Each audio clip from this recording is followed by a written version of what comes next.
فضيلة الشيخ، ذكرنا في بداية اللقاء أن الهوية واللغة تمثل ثقافة كل قوم، يعني كل ملة، كل قوم في العالم يعتز بهويته، بلغته، بثقافته.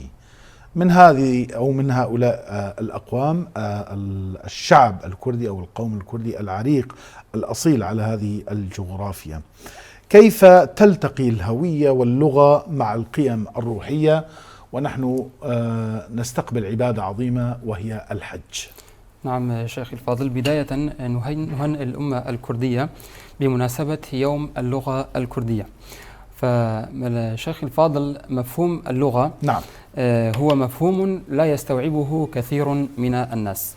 فالمعروف عندهم أن اللغة هي فقط أداة للتواصل فيما بينهم، ولكن نستطيع أن نقول أن هذا التعبير أو هذا المفهوم هو مفهوم خاطئ بعض الشيء، وليس مستكمل أو مستوفي جميع الشروط اللغة.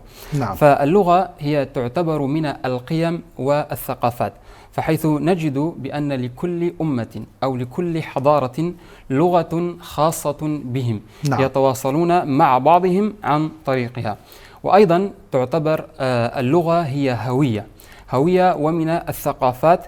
ولا ننسى أن هذا الاختلاف من الجانب الديني أو الجانب الإسلامي بالضبط هي آية من آيات الله سبحانه وتعالى. نعم. حيث يقول الله تعالى في محكم تبيانه من بعد أعوذ بالله من الشيطان الرجيم بسم الله الرحمن الرحيم: ومن آياته خلق السماوات والأرض واختلاف ألسنتكم وألوانكم.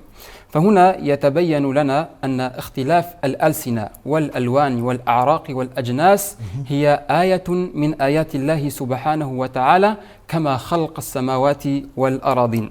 نعم. والواجب علينا كمسلمين أن نعترف وأن نؤمن بهذا الاختلاف.